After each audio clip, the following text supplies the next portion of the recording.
When Victoria pushed me for a divorce again, all for some actor, I decided to give in. Her hand, holding a cigarette, paused in mid-air. After a moment, a smirk played on her lips. What's this? So obedient this time. Finally realized throwing a fit is pointless, so you're trying a new tactic? I slid my wedding ring off and said calmly, no, I just don't want to drag this out anymore. After a long silence, Victoria stubbed out her cigarette. Leaning against the wall, she said slowly, there's no real rush, you know. It's just that Ethan's career is really taking off right now. And you constantly harassing him is just so annoying. I didn't answer. Stroke by stroke, I carefully signed my name on the divorce papers. Only then did I look up. Don't worry, it won't happen again. Victoria froze for a second, her thoughts unreadable. After a moment, she straightened up, her voice now holding a faint, almost imperceptible trace of irritation. Fine, it better not. Or else, you know the consequences. My body trembled slightly, an involuntary reaction. The last time she tried to force a divorce, I'd had a complete breakdown. I'd leaked the explicit photos Ethan had sent to taunt me all over the internet. But Victoria sued me for defamation and won. Afterward, his fans doxed me, leaking my personal information and forcing me to make a public apology. Back then, after hearing the court rule in her favor, Victoria had been the same way, watching with perfect composure as I fell apart. Then, with a raised eyebrow, she had dropped the line, "Honey, happy with the outcome?" Strange. It was so painful, so suffocating at the time. But thinking back on it now, I feel nothing, only a sense of irony. Walking out the front door with my luggage, I looked at the plane ticket in my hand. It dawned on me slowly but surely. I was finally free of the relationship that had brought me nothing but humiliation. On a massive screen in the shopping mall, Ethan was smiling, confident and dazzling, in an ad for a luxury watch. The image merged with the memory of the arrogant punk who had so brazenly provoked me. Victoria was right about one thing. Ethan's career really was on the rise. Those explicit photos hadn't hurt him at all. In fact, his fans had praised him for his unapologetic attitude, hailing him as the realest one out there. The first time I found out Victoria was cheating was because Ethan himself provoked me. Back then, I raised hell with her entire family. I made sure everyone knew about the shameful thing Victoria had done. During that time, everyone tried to talk me down, telling me to be the bigger person, telling me to compromise. But I was filled with hate. I hated Victoria for betraying me. I hated her for turning me into a hysterical madman. All while she was living it up with her boy toy. I couldn't accept it and I wouldn't compromise. Then came the day a reporter snapped a photo of them going to a hotel. It became a huge scandal. To protect Ethan's career and reputation, Victoria made a decisive move. She went public with their relationship. At that time, the trending headlines were all about the love story between the wealthy heiress and the handsome actor. The news drove me insane. I stormed into Victoria's company and screamed at her. Victoria grit her teeth and told Ethan to leave first, which only made me spiral further. As my tantrum reached its peak, she finally snapped, her face cold. That's right. I'm a horrible person, and I cheated. If you can't handle it, then divorce me. Her words hung in the air. We both froze. But in the end, I was the one who broke the silence. I was even more hysterical, more unhinged than before. Why the hell should I divorce you? Why should I let you and that bastard get what you want? Victoria, you and him can carry the shame of being cheating scum for the rest of your lives. We parted on terrible terms after that. Victoria didn't even come home anymore. The only way I could keep track of her was through Ethan's posts on X, where he'd show off their relationship. Hit from all sides, I made a radical decision to go scorched earth. I posted our marriage certificate online, exposing the truth of their affair. But before the story could gain any traction, Victoria struck back. She paid a hefty bribe to my father's specialist, preventing the doctor from returning from abroad to treat him. Then she forced me to issue a clarification, to claim the marriage certificate was a fake. The moment I found out, the blood drained from my face. I didn't even notice Ethan's smug, triumphant expression. I practically shrieked, my voice cracking. Victoria, you know his condition can't wait. You know this could kill him. How can you be so heartless? But Victoria was unmoved, calmly holding her cigarette. She waited until I collapsed onto the sofa, utterly exhausted. Then she stubbed out her cigarette and said slowly, "Honey, don't expect any mercy from me. Go make the statement. Don't ruin him." In that moment, my heart felt a suffocating, hopeless pressure I'd never known, like a dying fish, gasping and flopping on the shore. I couldn't believe the woman in front of me was the person I had once loved. And it was on that day that I finally decided to end this relationship. But my humiliation was far from over. My father's illness couldn't wait. I had no choice but to compromise. I personally admitted the marriage certificate was a fake, that it was all because I was jealous, that I was delusional. To this day, the comments on that post are filled with vile abuse aimed at me. Dude, are you that desperate for attention? Psycho. Daring to spread rumors that my idol is a homewrecker. You're pathetic. Can someone slap some sense into him? I'll chip in. I've got 5. I've got 10. During that time, I was in a daze like a zombie. My only escape was sitting by my father's bedside.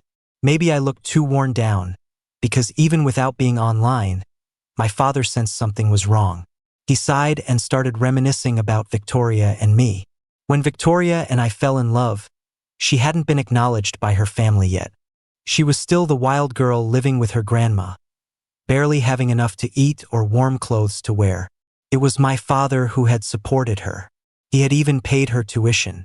But now, my father's past kindness had become a knife twisted in his back. He had no idea what his son was facing. I looked at my father's increasingly frail face. Let it be, I thought. At least I still have my father. At least I haven't lost everything. But fate enjoys tormenting the unfortunate. When I got the call that my father was in critical condition, I rushed to the hospital like a madman. But I was forcefully surrounded at my own front door by a mob of Ethan's fans. They had doxed me, finding my home address. They were here to righteously condemn me. I couldn't break through the crowd, my eyes turning red with panic. I could only keep trying to explain the truth. But not a single person believed me. Hilarious. Still daydreaming? How pathetic can you be? You were so smug when you accused my idol of being a homewrecker. Who are you crying for now? In the midst of the argument, someone got angry and shoved me hard. You're shameless. Just apologize already. I stumbled back 2 steps and fell hard onto the ground. I heard someone let out a snort of laughter. Ignoring the stinging pain in my knee, I finally gave in. Like a puppet on a string, I kept apologizing to the cameras. I was pathetic. I was delusional. I'm sorry, Ethan. It was all my fault. I'm sorry. I'm sorry. The righteous mob of fans, as if they'd won a great victory, laughed and finally let me go. See? Should have just done that from the start. But by the time I rushed to the hospital, it was too late. For a moment, I thought I was in a long dream, that when I woke up, I'd still be the little boy who used to fall asleep in his father's arms, that I hadn't met Victoria yet, hadn't been reduced to someone people could trample on. But reality delivered a fatal blow. I had chosen the wrong person, and because of it, I didn't even get to see my father one last time. That day, I knelt by his bed and cried helplessly for a long, long time. The nurse who had been taking care of my father told me his last words. The old gentleman was calling your name at the end. He said, no matter why you didn't make it, he doesn't blame you. He just hopes that you and your wife can live a good life together. I held my father's cold hand, sitting stunned on the floor, silent for a long time. I don't remember much of what followed. Going back to my hometown, the cremation, the funeral. Finally, I sat in the memorial hall and made one last call to Victoria. At the very least, she should come to see the elder who was thinking of her even as he died. When the call connected, I realized my voice was raspy and broken. My dad passed away, I said. But the voice that came through the phone was Ethan's, cheerful and mocking. Well, congratulations. But Victoria's a bit busy for you right now. She's with me at a doctor's appointment. Who is it? Victoria's voice followed. I hung up, numb, and spent the entire night awake in the memorial hall. After that, I calmly returned to the city. I bought a plane ticket, liquidated my assets, and agreed to the divorce. Let the past be the past. Before boarding the plane, I sat in the airport and began my final revenge. I was never the type to take abuse lying down. I sent a collection of sensitive company information to Victoria's main corporate rival.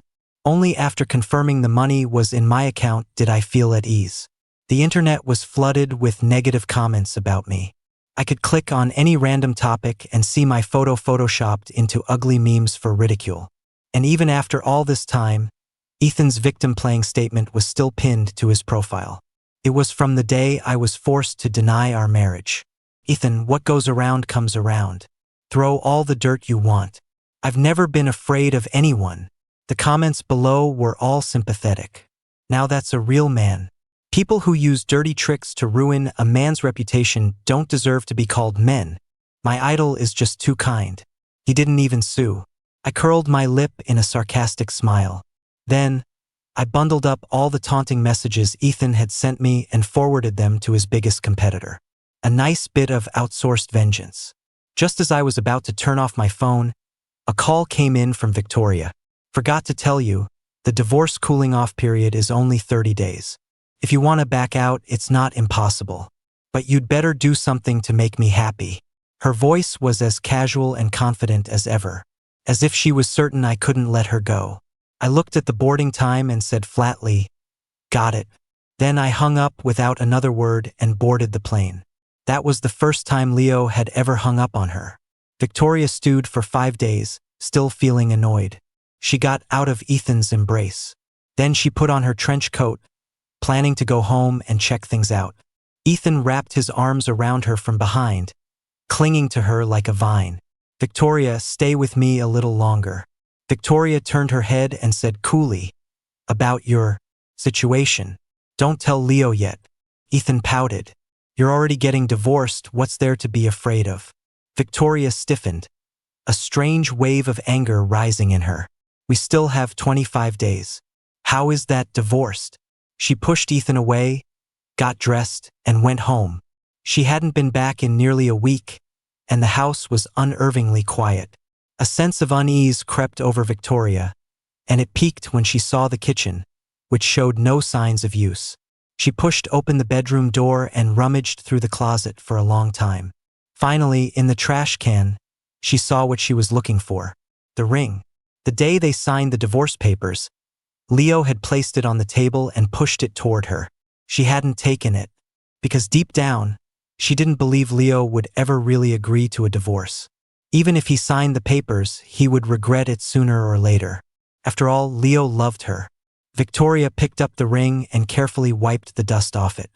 This was from when she was 19. She had tutored, worked odd jobs, and delivered food, working nonstop for 3 months just to buy it. For her and for Leo, it held immense meaning. So he must have dropped it in the trash by accident. Victoria stood up and looked at the wedding photo hanging on the wall. The Leo in the picture was just 22, dressed in a sharp suit, his smile bright and sunny. Come to think of it, the reason she had gotten involved with Ethan was also because of Leo. She could never forget the 18-year-old Leo who had dazzled her youth. Back then, she was poor, rebellious, and had nothing. It was Leo who had given her all his warmth.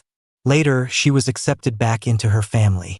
She shed her identity as an illegitimate daughter and shot up the social ladder. And, as she had always wished, she married Leo. But Leo had changed. He'd lost his freewheeling college spirit and become conventional and boring, just like all the other fake sons-in-law of wealthy families. Victoria knew deep down it was because Leo came from an ordinary background. To marry into her family, he had to learn to fit in so he wouldn't embarrass her. So even though she was disappointed, she still loved him. Until Ethan appeared. He was so much like the younger Leo. Victoria felt it was only natural that she would fall for him. The first time she mentioned divorce to Leo, it just slipped out. The moment she said it, she felt a pang of regret.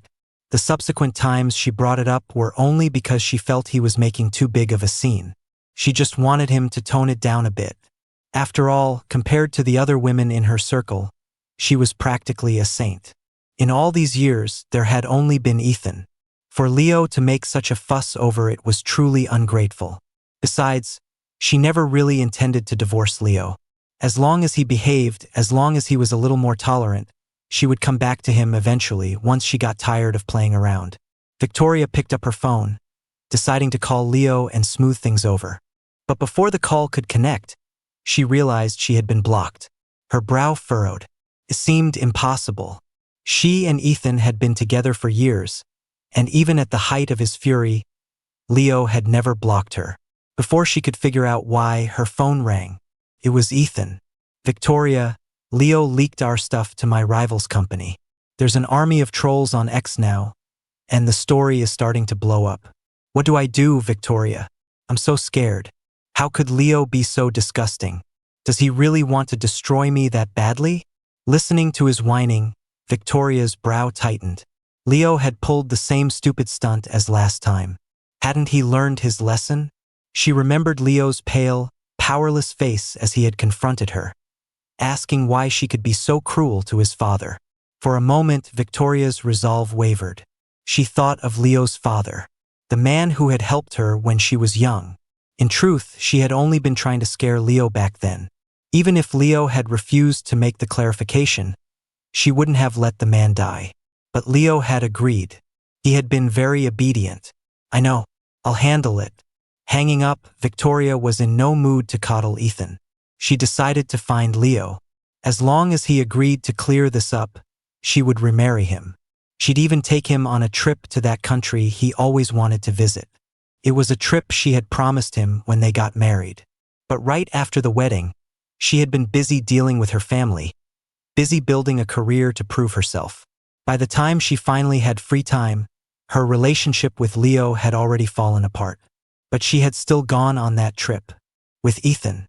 At the time, Ethan had found out about her promise to Leo and had pestered her about it endlessly. She couldn't stand his nagging, so she agreed. Victoria recalled Leo's reaction when he found out she had gone with Ethan. He had looked like he was somewhere between crying and laughing. A strange tightness gripped her heart. She tried to call Leo's father but found the number had been disconnected. She had to call Leo's closest friend instead. And then her face changed. Leo sold all his assets and emigrated. Impossible. There's no way he'd leave me, Victoria shouted in disbelief. But she quickly calmed down. Leo's father was still in the hospital receiving treatment. How could he possibly leave his father? But when she called the doctor, she was met with a confused reply. Ms. Liu, I've already returned to the US. Victoria was furious. You went back to the US? Who's looking after my father-in-law? The doctor's tone grew even more puzzled. But the patient passed away last month. Didn't he? In that instant, it felt like Victoria had been struck by lightning. She couldn't believe what she was hearing. Passed away? How is that possible? She murmured blankly. If he had passed away, why didn't Leo call her? Why didn't he come to her? Suddenly, Victoria remembered the phone call she'd received while at the doctor's appointment with Ethan. She hadn't clearly heard what Ethan said at the time. Thinking back on it now, her face turned grim. She called Ethan, her voice icy. Did you say something to Leo about that? Ethan's voice was nervous as he tried to defend himself. Victoria, I was just so happy I wanted to show off a little. Victoria exploded. You idiot! Have I or have I not told you not to provoke Leo? Do you have any idea what your place is? Ethan's face paled, and he bit his lip. But you're divorced. Victoria, aren't you going to marry me? Victoria laughed, a sound devoid of humor. Marry you? When did I ever say I was going to marry you? Leo and I were together for years. Do you really think you can break us up? Ethan clenched his jaw, his voice choked with tears. Victoria, you can't do this to me. What about our son? What will happen to Aiden? But Victoria had already hung up. Clutching the watch, she scrambled out the door. Leo, are those your new alpacas? An old man's friendly voice called out. I turned and smiled at him. They are. I'm planning on staying here for a while. Here's to hoping every day is a good one. After arriving in Australia, I used my liquidated assets to buy a villa in the suburbs. Came with a huge lawn. A few alpacas were perfect for passing the time. As for matters back home, I didn't want to think about them anymore. Victoria's corporate rival was still waiting for the right moment and hadn't made a move yet. But Ethan's world had already been turned upside down. Rumors that Ethan knowingly became a homewrecker and that the heiress of the Liu family was a cheater were once again trending. This time, the evidence was more complete, and many people were raising doubts. For instance, there was a timeline of photos from when Victoria and I were together, and the voice recordings of Ethan's provocations. Several of my old high school classmates also came forward to confirm my relationship with Victoria. They were probably paid, but the evidence they provided was real. The comments section on Ethan's ex profile had completely imploded. I actually wanted to say this last time, but that marriage certificate showed no signs of being photoshopped. But you all just cursed out my whole family. God, they're disgusting. How dare those two shameless cheaters be so arrogant?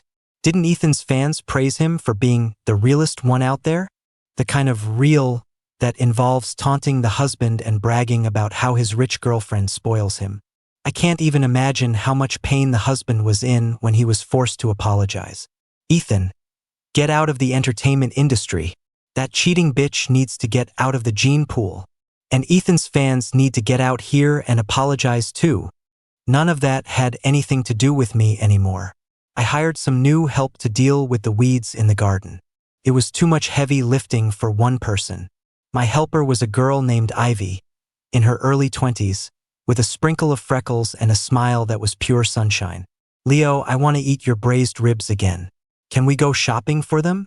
Please? Her playful wheedling just made me laugh. But I still nodded. I never expected to run into a red-eyed Victoria on the street. At that moment, Ivy and I were loading several large bags of groceries and supplies into the trunk of my car. Ivy, like a young deer, shook her ponytail. Leo, I'm all sweaty. I used a tissue to wipe her forehead a few times, and that's when I heard a familiar voice. Leo, aren't you going to explain who this is? Victoria was standing behind me, staring daggers at me. I turned around, and after a brief moment of surprise, my expression returned to calm. Can I help you? Ivy looked at her, confused, then asked me, Leo, who's this? I said flatly, my ex-wife. Victoria's face darkened visibly. She looked at Ivy. What, you found a little tramp this quickly after moving abroad? She sneered. Ivy didn't quite understand what tramp meant, but she could tell from Victoria's expression it wasn't a compliment. She frowned but said nothing. Victoria was trembling with rage. She strode forward and tried to grab my hand. Come back with me. We'll get remarried. Her entitled tone finally made me snap. I yanked my hand back and slapped her hard across the face. Don't touch me. You're disgusting.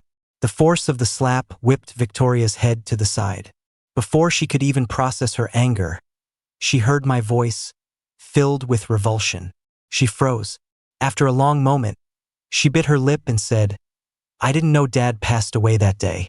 Leo, I'm not that heartless. I just found it laughable. So what? Victoria said firmly, come back with me. I can overlook your thing with this little tramp. I actually laughed out loud. I raised my hand to slap her again, but she caught my wrist. Without hesitating, I kicked her hard in the stomach. Victoria's face went white, and she stumbled back a few steps, looking at me in disbelief. I wiped my hand with disgust. What right do you have to overlook anything I do? It's fine for you to cheat with Ethan, but I can't find a partner? Victoria, who the hell do you think you are? Victoria grit her teeth against the pain and lifted her head. If you're upset about that, I can break up with Ethan. Sorry, I'm not interested anymore. I sneered and took Ivy's hand, pulling her toward the car. A vein throbbed in Victoria's forehead as she chased after me. Leo, you can't do this to me. I ignored her, but Ivy, for some reason, had the presence of mind to call the police. After a brief exchange, an officer walked menacingly toward Victoria. Victoria was used to getting her way back home and didn't take the police seriously at all.